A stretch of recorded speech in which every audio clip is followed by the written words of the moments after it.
광고학에서 오감 마케팅 혹은 감각 마케팅이라는 용어를 사용하는데 혹시 들어보신 적이 있습니까? 오감 마케팅의 대표적인 회사가 스타벅스입니다. 커피 맛뿐만 아니라 시각을 중시해서 매장을 전체적으로 통유리로 인테리어를 합니다. 촉각을 중시하여서 의자나 테이블인에 굉장히 신경을 씁니다. 또한 매장의 바닥 자재까지도 특별히 염두에 두고 인테리어를 한다는 거예요. 청각을 중시하여서 스타벅스만을 위한 그 음원을 만들어서 전 세계에 똑같은 음원을 동시에 틀게 되어진다는 거예요. 우리가 한번 생각해 봅시다. 커피라는 이 판매점은 우리의 미각과 후각을 자극하는 그 판매점입니다. 그럼에도 불구하고 이 스타벅스가 왜 시각에 대해서, 촉각에 대해서, 다양한 부분에 대해서 그렇게 신경을 쓰는 이유가 무엇 때문입니까?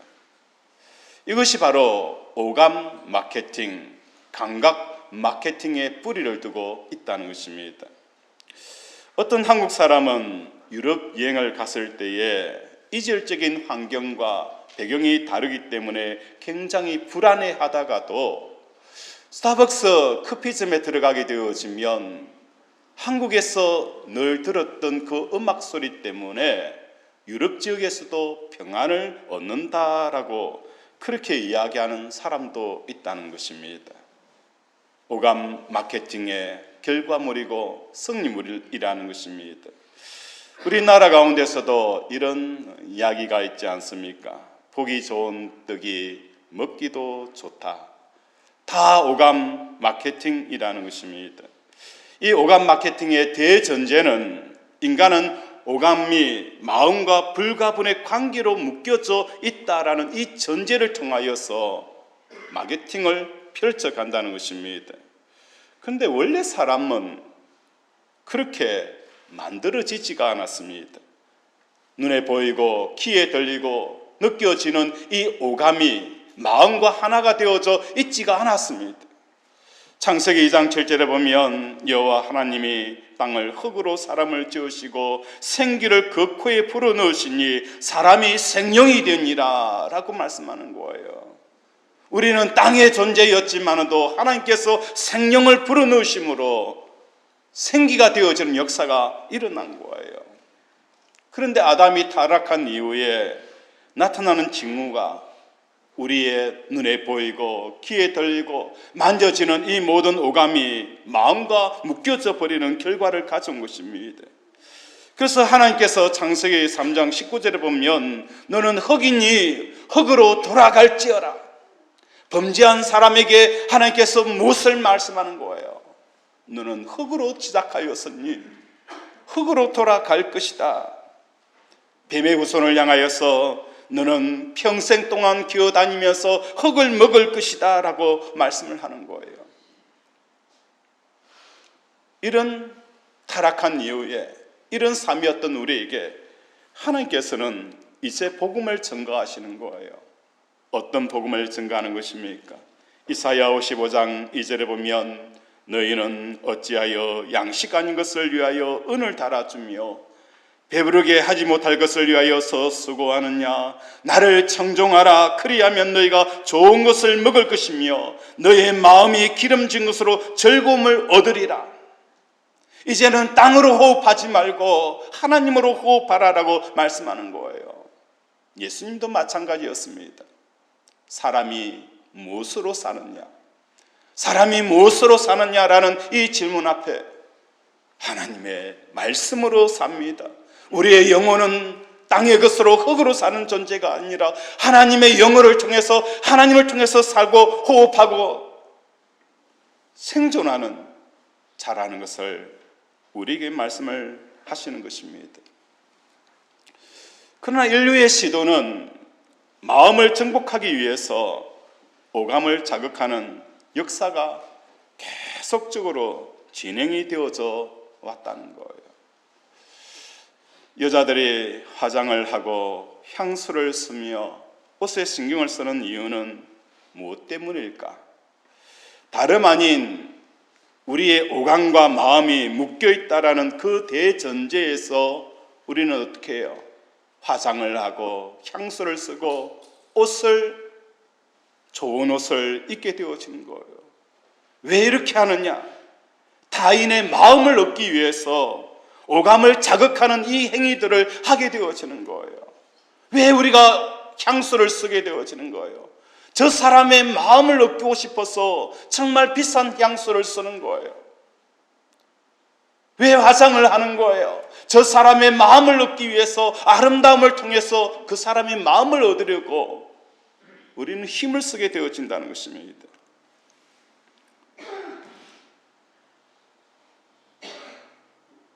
마음과 오감은 묶는 것이야말로 사단의 전략이라는 것입니다. 마귀가 원하는 것은 한 가지밖에 없습니다. 마귀는 우리에게서부터 돈이나 건강이나 성공을 빼앗아 가려고 한다라고 우리는 생각을 하는데 아닙니다. 마귀가 우리의 건강을 빼앗아 간다, 우리의 돈을 뺏어 간다, 우리의 성공을 막는 그 방해자가 마귀다라고 생각하는데 아니라는 거예요. 마귀는 우리가 돈이 많아도 전혀 상관이 없어 합니다. 우리가 건강하고 성공하더라도 전혀 그것에 대해서 신경을 쓰지 않습니다. 심지어 마귀는 교회를 다니고 하나님께 기도하는 것도 별로 상관하지 않습니다. 단 하나, 마귀가 가장 싫어하는 것은 무엇입니까? 마음을 하나님께 드리지 못하도록 하는 이 일, 다시 말해서 마음과 오감을 묶어서 그 마음을 하나님께 보내지 못하도록 하는 이것을 마귀가 가장 크게 방해하고 가장 싫어한다는 거예요. 우리가 돈을 좀 더 버는 것, 그래서 그 돈을 범을 통해서 하나님과 멀어진다면 오히려 마귀는 우리에게 무엇을 더 많이 주는 거예요? 더 많은 돈을 벌게 하는 거예요. 전도를 했는데 치킨집 사장님이셨어요. 전도를 했는데 가니까 치킨이 안 팔리는 거예요. 그래서 사장님, 예수 믿고 사업을 하세요. 예수 믿으면 영생을 얻습니다 라고 전도해서 그 사람이 교회에 와서 예배를 드리고 또 새가족 수료를 하고 했는데 그 다음날부터 장사가 너무 잘 되는 거예요. 우리는 생각하기에 장사가 잘 되어지면 더 예수 잘 믿을 줄 알았는데 그 다음 주부터 얼굴이 보이지 않는 거예요. 전화를 했습니다. 집사님, 무슨 일이 있습니까? 목사님, 장사가 너무 잘 돼가지고 주일날 교회 갈 시간이 없어요. 주일날 교회 갈 시간이 없어요. 사단은 오히려 우리에게 예배의 자리, 하나님을 향하여서 우리의 마음을 드리는 것을 더 싫어하는 것이지, 돈을 버는 것, 명예를 얻는 것, 그건 마음껏 허락합니다. 오히려 그것 때문에 우리의 마음을 하나님 앞에 드리지 못하는 것을, 그것이 마귀의 전략이라는 것을 깨닫는 저와 여러분이 되어지기를 원합니다. 마음이 오감과 묶여서 인하여 발생하는 그 효과가 무엇입니까?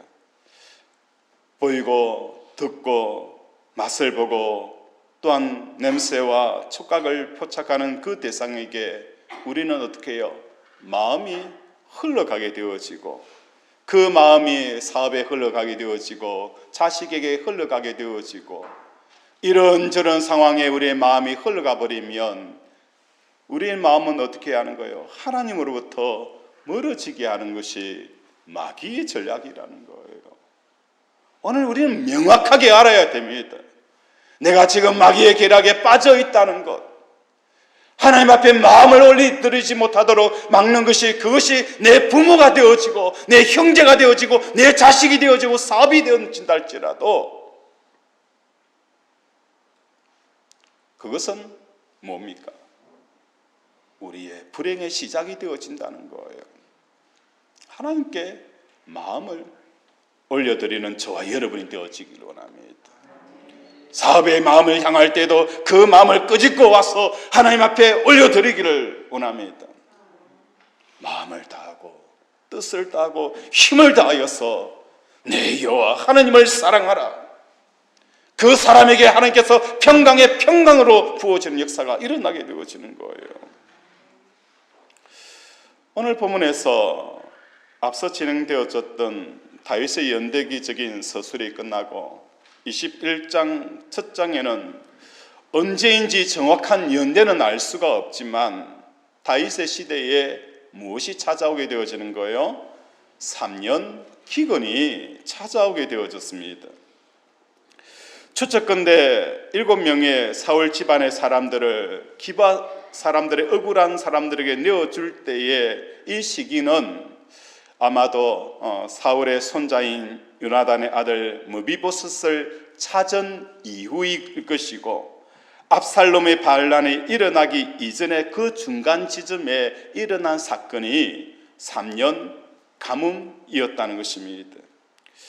이 기근의 이유는 사울의 기본 주민 학살 때문에 발생하게 되어진 거예요. 기본 주민이라는 것은 여호수아 9장에 이렇게 기록이 되어져 있습니다. 기본은 여호수아가 가나안 정복을 하면서 이 민족들을 멸절시켜 나갈 때에 기브아 사람들이 여호수아를 속여서 우리는 저 멀리서 온 사람들입니다. 이 주위에 가나안의 족속이 아닙니다. 그래서 우리와 평화 조약을 맺게 되어지는 거예요. 여호수아를 속여서 평화 조약을 맺었는데 조금 있다 보니까 이 사람은 멀리 있는 족속이 아니라 가까이 있는 가나안 족속이었어요. 여호수아는 이들을 죽일 수도 없고 살릴 수도 없는 이 상황이 펼쳐지니까 그들에게 평화 언약을 맺었던 그것을 바탕으로 하여 너희는 평생 동안 성전에서 종된 일을 할 것이다.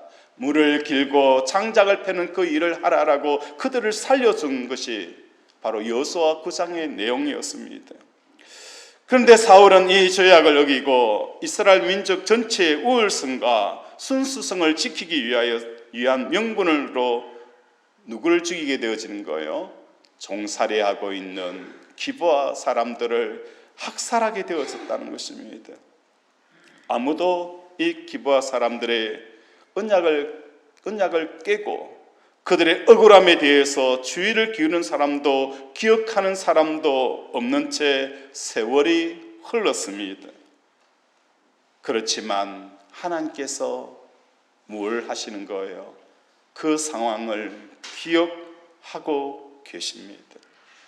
아무도 기브온 사람, 그 천한 종의 삶을 살아가는 그 기브온 사람, 그들과 맺은 언약도 아무도 기억하지도 아니하고 그들의 억울함도 아무도 그들도 보지 않는 그 상황 가운데서도 만왕의 왕 되신 하나님께서는 그것을 기억하고 계셨습니다. 이 일의 처벌로 기근을 내리시면서 하나님께서 싫어하는 것이 무엇인가를 공포하고 있는 것입니다. 다윗이 사울 집안에 속한 자손 7명을 기브온 사람들에게 내주고 기브온 사람들은 그들을 목매어 죽임으로 이것이 하나님의 공의가 흐르게 되어지고 가물었던 그 이스라엘 땅에 비가 내리는 역사가 일어나게 되어진 것입니다. 그런데 우리가 이 성경을 자세히 보면서 우리 15절을 한번 읽도록 하겠습니다. 21장 15절 시작.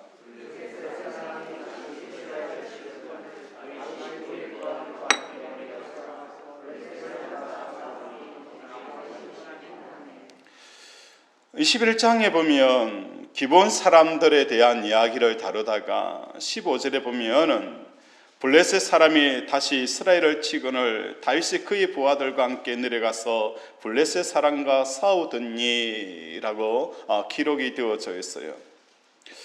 그러면서 다윗의 부하들이 골리앗의 출신지였던 그 블레셋 가드에서 4명의 거인 장수를 죽였다라는 무용담이 기록이 되어져 있다는 거예요.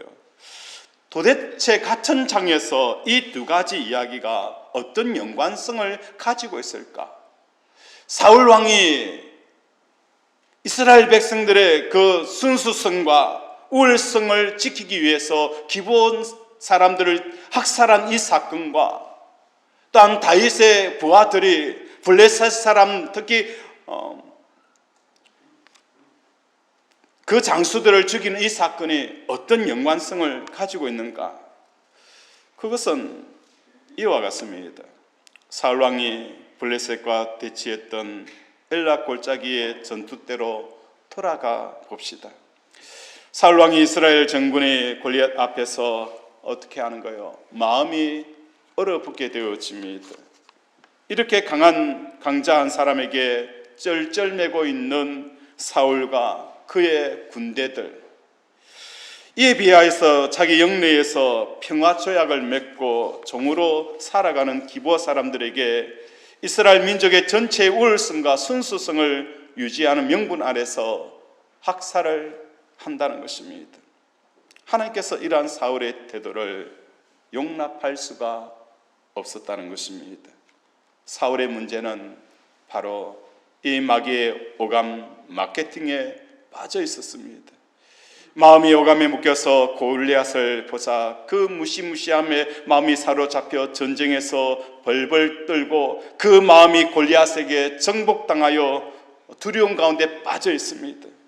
그런데 그러한 마음이 이스라엘 영내에서 종으로 살던 기브아 사람들을 보자 그들을 없이 여기면서 이러한 마음이 뭐예요? 그들을 학살하게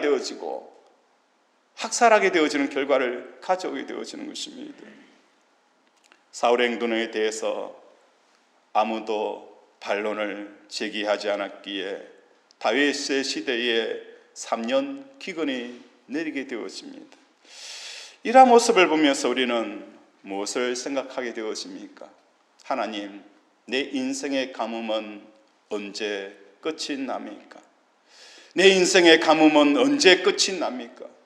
나는 왜 이렇게 삶이 척박하고 이렇게 힘든 삶을 살아가야 합니까? 라는 그 기근의 원인을 오늘 말씀 속에서 찾는 저와 여러분이 되어져야 된다는 거예요. 사울 왕이 오늘 왜 기브온 사람들을 죽였습니까? 그것은 눈에 보이고 귀에 들리는 그것을 가지고 그것이 마음이 합하여서 이 쓰잘데없는 기브온 사람들을 죽였습니다. 이 죽인 사건과 골리앗 앞에 섰을 때에 그 어마어마한 군대 앞에서 두려움을 떠는 것과 완전히 다른 것 같지만도 하나의 현상이라는 거예요. 어떤 현상입니까? 눈에 보이고 귀에 들리고 손에 잡히는 것, 이것이 마음과 하나가 되어진 결과가 골리앗 앞에서는 두려움에 떨었고 또한 기브온 사람들에게는 그들을 멸시하여서 그들을 학살하는 그 결과를 가져왔다는 거예요. 오늘 사울 왕의 문제만이 아니라는 거예요. 우리의 삶도 마찬가지인 거예요. 그 사울 왕의 전철을 우리는 똑같이 밟고 있는 거예요. 인생의 골리앗을 보면 눈에 보이고 귀에 들리는 소리가 자녀들이 이렇게 힘들다라는 소리를 듣습니다. 사업이 어렵습니다라는 소리를 듣습니다. 그 소리를 듣고 우리 마음이 하나가 되어져서 두려워하고 근심하고 걱정하고 염려하고 좌절하고 있는 이 모습은 사울왕의 모습과 똑같다는 거예요. 내 눈에 보이게 천해 보이고 힘도 없어 보이고 약해 보이는 그 기브온 사람들을 죽이는 것도 마음이 뭐예요? 오감과 하나가 되어지면 똑같은 결과들을 일으킨다는 것을 성경은 우리에게 말씀을 하고 있는 것입니다. 오늘 이것을 우리는 회개하지 않는 한 우리 인생의 가뭄은 끝이 나지 않습니다. 사무엘, 상하, 흐르는 가장 중요한 핵심은 무엇입니까? 하나님은 살아계시다는 거예요. 하나님은 살아 역사하십니다. 지금 내 사업의 문제보다도 이런저런 고통보다도 하나님은 살아계시다는 이것이 회복되어지지 않으면 우리의 인생의 가뭄은 끝이 나지 않습니다. 두 번째 우리에게 주시는 메시지는 무엇입니까? 범죄는 사울 왕이 했는데 왜 가뭄은 다윗이 시대에 임하여야 하느냐? 그 이유라는 거예요. 아니, 죄는 사울 왕이 지었는데 왜 가뭄은 다윗의 시대에 가뭄이 찾아와서 다윗이 고통하게 되어지는가요? 하나님께서는 이 기본 민족들의 그 언약을 깨뜨린 사건이, 또 그들을 불쌍히 여기지 않는 이 사건을 뭘 하지 못하는, 공감하고 인식하지 못하는 사람들에게는 그 문제를 결코 들추어내지 않습니다. 이것이 문제다라는 것을 깨닫는 사람, 그 사람에게 하나님께서 뭐예요? 과거에 그 잘못을 들추어내어서 바로잡고 정의가 흘러갈 수 있도록 만드는 것이 바로 하나님의 뜻이라는 거예요. 진주를 누구에게 던지지 말라는 거예요? 돼지에게 던지지 말라. 하나님께서는 이 가뭄을 통하여서 이스라엘에 막혔던 그 축복의 통로를 헐기를 원하셨습니다. 언제 헐기를 원하느냐? 이것이 우리의 죄가 되어집니다. 이것이 우리의 문제였습니다. 이것이 우리의 연약함입니다라고 그 죄를 깨닫고 회개할 수 있는 심령이 되어져 있는 사람들에게 하나님께서 회개를 말하는 거예요. 아무나 회개하라고 말씀하지 않는 거예요. 옆에 있는 사람에게 회개하세요 라고 하면 뭐예요? 니나 회개해라. 나 회개할 게 없다는 거예요. 니나 회개해라. 회개하라고 하면 화를 벌떡벌떡 내는 거예요. 내가 뭐 잘못했는데. 회개도 아무나 하는 게 아닙니다. 회개도 뭐예요? 이것을 문제시 여길 수 있는 그 상황이 되어지고, 이 기본 민족을 죽였다는 것이 그게 얼마나 큰 죄가 되어지고, 하나님의 언약을 깨뜨렸다는 것이 얼마나 큰 것인가를 인식하는 그 사람에게 하나님께서 무엇을 하는 거예요? 말씀하시는 거예요.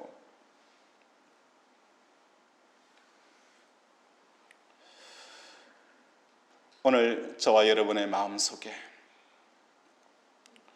하나님의 살아계심에 대한 이 고백은 눈에 보이고 귀에 들리고 만져지는 이 오감을 통하여서 마음이 묶여있는 사람은 결코 믿음의 삶을 살아갈 수가 없는 거예요. 결코 사울왕의 그 이상의 삶을 살아갈 수 없는 거예요. 그 거대한 골리앗 장군을 보면서 그들은 마음이 얼어붙어서 두려워하는 거예요. 약한 사고 힘없는 사람, 마치 물 들고 장작 패는 그 사람이 때문에 우리 민족이 순수성이 없어진다. 그 오감이 마음이 붙어서 뭘 하는 거예요? 그 불쌍한 기본 사람들을 죽이는 거예요. 무엇이 다릅니까? 이것이 내 인생에 가뭄이 찾아오게 되어지는 근원적인 이유라는 것입니다. 오늘 우리 살아가는 권속들의 삶 가운데 회개의 심령이 일어나기를 원합니다. 하나님, 내 사업장을 보면서 내 마음이 묶여가지고 근심하고 걱정하고 두려워하였던 이 삶 회개합니다. 자녀 때문에 보고 듣고 느끼면서 그것을 통해서 마음이 묶여서 말할 수 없는 그 우울감과 그 말할 수 없는 침체 속에 빠졌던 것, 하나님 회개합니다. 남편이 이 모양 저 모양으로 힘들게 하고 고통하게 하는 이 모습을 보면서 내가 분노하고 미워하고 시기하고 질투하고 미워하고 살인의 그 본성까지 임하였던 것 회개합니다. 자식과 이웃도 마찬가지라는 거예요. 이 마음이 저에게만 국한되어지는 게 아니라는 거예요. 우리의 부모나 형제나 가족과 친구과 직장 동료와 우리의 기업과 사업, 그 모든 상황도 마찬가지라는 거예요. 우리 마음이 오감과 붙어 있게 되어지면 사울왕 같은 그 결과가 주어지는 것입니다. 이 시간 함께 회개했으면 좋겠어요. 우리 인생의 가뭄 하나님 멈추게 하여 주시옵소서. 내가 두려워하였고 내가 근심하고 걱정하고 염려하였던 이 모든 것들은 나의 연약함이며 죄입니다. 나를 용서하여 달라고 이 시간 주여 한번 부르면서 기도하겠습니다. 주여,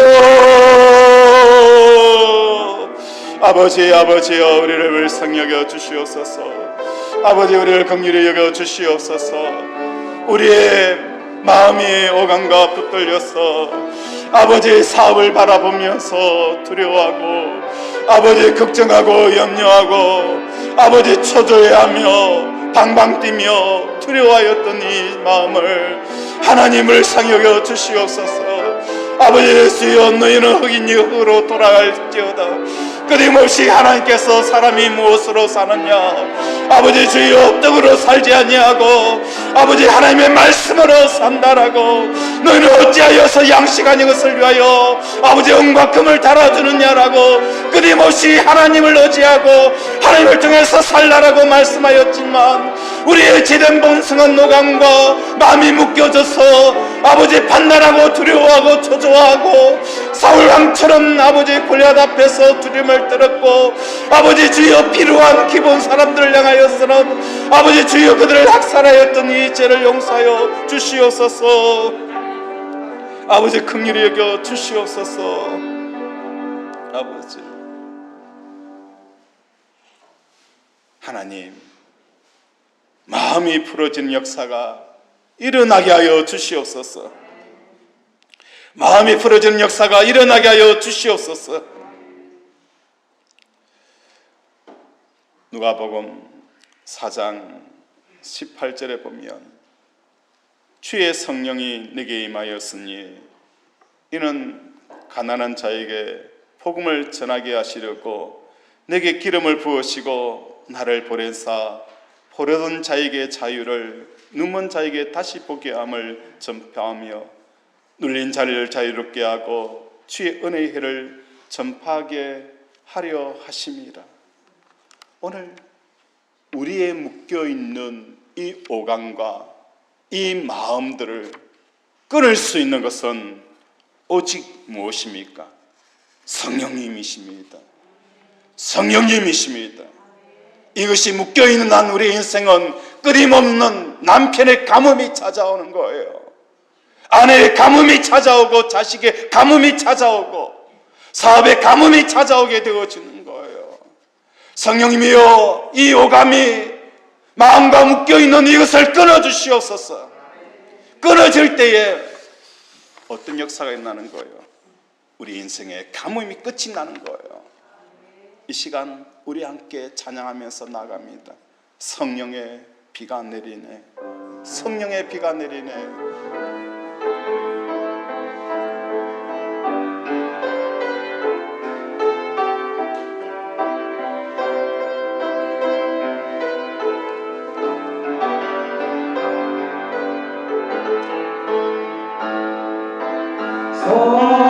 성령의 비가 내리네, 하늘의 문을 여서서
성령의 하나님이여, 하나님이여, 아버지 가물어 있는 우리의 심령 속에 성령의 비가 내리게 하여 주시옵소서. 아버지 가물어 있는 우리의 심령 속에 아버지 성령의 비가 내리게 하여 주시옵소서. 아버지 우리의 눈이, 우리의 마음이 묶여서 두려웠던 어떤 우리의 삶, 이 삶이 아버지 가뭄을 불러왔습니다. 하나님이시여 아버지여, 이 시간 성령의 비로 가물어 있는 우리의 심령에 아버지 비를 내려달라고 주여 부르면서 아버지 기도하며 찬양하겠습니다. 성령의 비가 내리네, 하늘의 문을 여소서. 성령의 비가 내리네, 하늘의 문을 여소서. 간절한 마음으로 우리의 삶을 돌아봅시다. 남편의 삶 가운데 가뭄이 쩍쩍 끓었습니다. 아내의 영혼의 가뭄이 가득합니다. 내 사업장의 가뭄이 가득합니다. 아버지여 하나님이여 회복케 하여 주시옵소서. 아버지 회복케 하여 주시옵소서. 성령의 비가, 성령의 비가 내 인생 가운데서, 내 가족 가운데서, 내 사업장 가운데서 내려 주시옵소서. 쩍쩍 갈라져 있는 우리의 심령에 성령의 비가, 성령의 비가, 주여 아버지 아무 열매도 자라지 못하는 이 가는 심령에 성령의 비가 내려 주시옵소서. 이 시간 주여 한번 부르면서 찬양할 사람은 찬양하고 기도할 사람은 기도합니다. 주여, 주여, 성령의 비를, 성령의 비를, 성령의 비를 내려 주시옵소서. 아버지 내 남편에게 성령의 비를, 내 아내에게 성령의 비를, 내 자녀에게, 내 부모에게 성령의 비를 내려 주시옵소서. 아버지 사업장 가운데 성령의 비가 임하게 하여 주시옵소서. 아버지 긍휼히 여겨 주시옵소서. 아버지, 아버지, 성령의 비가 내리네, 하늘의 문을 여소서. 성령의 비가 내리네, 하늘의 문을 여소서. 성령의 비가 내리네, 하늘의 문을 여소서. 성령 하나님, 자녀로 말미암아 고통하는 영혼에게 이 시간 성령의 비가, 성령의 비가, 성령의 비가 아버지 내려서서 그 영혼을 치료하시며 만져주시옵소서. 성령이여, 성령이여 임하여 주셔서 그 영혼을 만져주시옵소서, 만져주시옵소서. 아버지 사후의 어려운 가운데서 가물어 있는 그 심령에게 성령의 비가, 성령의 비가 내리게 하소서. 성령의 비가, 성령의 비가 내리게 하소서. 성령의 비가 내리게 하여 주시옵소서. 아버지 암병으로, 죽을 병으로 아버지 고통하고 신음하는 아버지 영혼에게 주여 성령의 비가, 성령의 비가, 성령의 비가 내리게 하소서. 성령의 비가 내리게 하소서.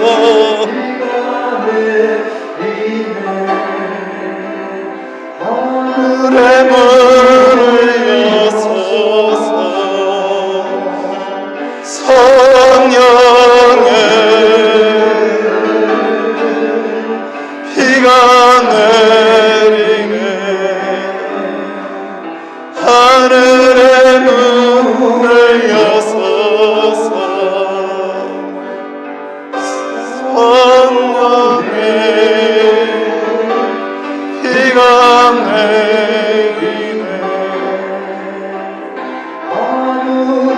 문을 여소서.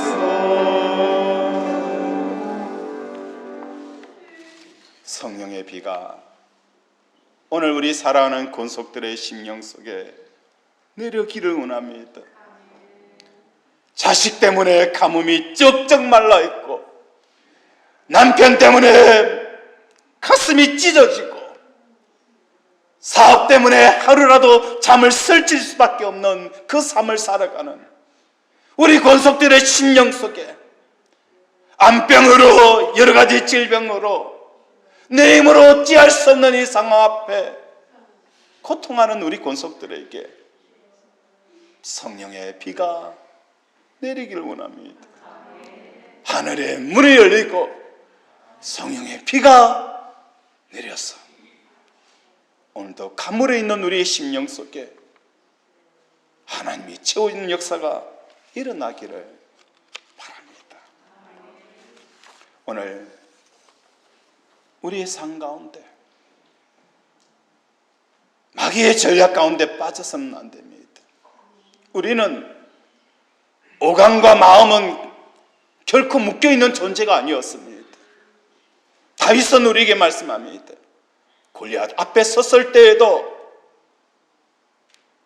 오감과 마음이 묶여있는 것이 아니라 오히려 무엇과 묶여져 있는 거예요? 하나님과 묶여져 있었어요. 그래서 그 어린 다윗이 골리앗을 쳐서 죽이는 역사가 일어나게 되어진 거예요. 이러한 삶을 살아가는 우리 권속들이 되어지기를 주님의 이름으로 축원을 드립니다. 말씀을 생각하면서 함께 기도합니다. 하나님, 오늘도 우리를 불쌍히 여겨 주시옵시고 성령의 비가 내 자녀 가운데, 내 남편 가운데, 내 사업장 가운데 내리게 하시고 무엇보다도 내 마음이 회복되어지게 해달라고 주여 한번 부르면서 기도합니다.